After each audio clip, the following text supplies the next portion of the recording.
नमस्कार। आज हम बात करेंगे एक ऐसे मैच की जिसे मॉडर्न क्लासिक कहा जा रहा है, भारत बनाम न्यूजीलैंड। तो चलिए सीधे चलते हैं वडोदरा, जहां भारत और न्यूजीलैंड के बीच पहला वनडे खेला गया। 301 का टारगेट, बिल्कुल नेल बाइटिंग फिनिश, एक ऐसी कहानी जो आखिर तक सांसें रोके रखती है। अब इस मैच के पूरे ड्रामा को समझने के लिए पहले इन दोनों टीमों की राइवलरी पर एक नजर डालना जरूरी है। ओवरऑल रिकॉर्ड देखें तो आपस में 120 मैच खेले हैं। काफी कॉम्पिटिटिव रहा है, भारत को थोड़ी सी बढ़त है, लेकिन रीसेंट हिस्ट्री की कहानी वो बिल्कुल अलग है। आइए देखते हैं। और ये देखिए, इस सीरीज से ठीक पहले भारत ने पिछले 5 मैच जीते थे न्यूजीलैंड से, 5-0, एकदम वन साइडेड डोमिनेशन।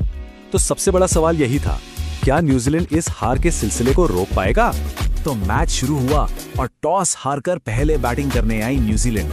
उनके इरादे बिल्कुल साफ थे, एक बड़ा टोटल खड़ा करना है। और शुरुआत क्या कमाल की मिली उन्हें। ओपनर्स डेविन कॉनवे और हेनरी निकोल्स ने एक सॉलिड नींव रखी। उनकी 17 रन की पार्टनरशिप ने इंडियन बॉलर्स को शुरू से ही बैकफुट पर डाल दिया था। लेकिन असल कहानी लिखी डेरिल मिशेल ने। उनकी 84 रन्स की जोरदार पारी ने न्यूजीलैंड की इनिंग्स को वो अंजाम दिया जिसकी उन्हें जरूरत थी। उन्हीं की बदौलत टीम एक बड़े स्कोर तक पहुंच पाई।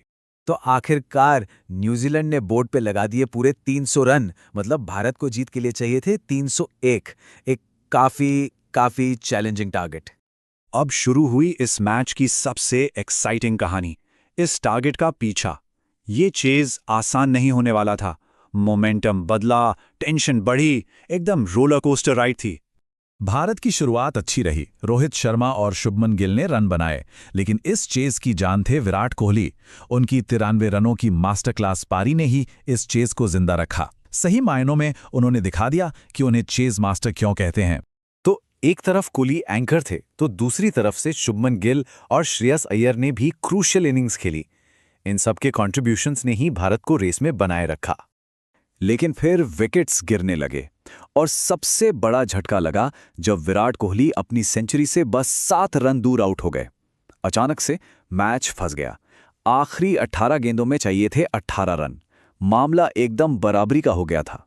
और इस प्रेशर कुकर सिचुएशन में सारी निगाहें आके टिक गई एक आदमी पर, केएल राहुल। अब सारी जिम्मेदारी उनके कंधों पर थी। और उन्होंने मैच के बाद जो कहा, उससे उनका माइंडसेट साफ पता चलता है।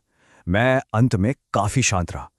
उनका प्लान सिंपल था, कूल रहना और प्रोसेस को फॉलो करना। एकदम कमाल का टेम्परामेंट। और उन्होंने करके दिखाया। 49th ओवर में उन्होंने 2 चौके और एक छक्का लगाकर मैच को खत्म कर दिया, 1 ओवर पहले ही। क्या शानदार फिनिश था। तो इस तरह भारत ने ये मैच 4 विकेट से जीत लिया और सीरीज में 1-0 की बढ़त हासिल कर ली। एक बेहतरीन जीत से सीरीज की शुरुआत हुई। लेकिन जैसा कहते हैं, पिक्चर अभी बाकी है। जीत तो मिल गई, पर एक कीमत पर। और अगली चुनौती एक ऐसे वेन्यू पर है जहां भारत का रिकॉर्ड कह सकते हैं कुछ खास नहीं रहा है। सीरीज का अगला पड़ाव है राजकोट, 14 जनवरी को। और सवाल यह है कि क्या भारत राजकोट के इस जिंक्स या अभिशाप को तोड़ पाएगा, क्योंकि वहां टीम इंडिया के लिए चीजें आसान नहीं रही हैं। ये देखिए, ये नंबर्स पूरी कहानी बता रहे हैं। राजकोट में अब तक 4 वनडे खेले हैं और जीत मिली है सिर्फ 1 में। ये रिकॉर्ड जरूर टीम के दिमाग में होगा। तो एक तरफ राजकोट का खराब रिकॉर्ड और दूसरी तरफ एक और बुरी खबर। ऑलराउंडर वॉशिंगटन सुंदर चोट के कारण सीरीज से बाहर हो गए हैं। ये टीम के लिए डबल झटका है। तो अब सवाल ये उठता है, एक तरफ सीरीज दांव पर है, एक की प्लेयर टीम से बाहर है और वेन्यू है राजकोट। क्या इतने प्रेशर में न्यूजीलैंड इस मौके का फायदा उठाकर सीरीज बराबर कर लेगा, या फिर भारत इस इतिहास को बदलेगा? इसका जवाब तो अगले मैच में ही मिलेगा।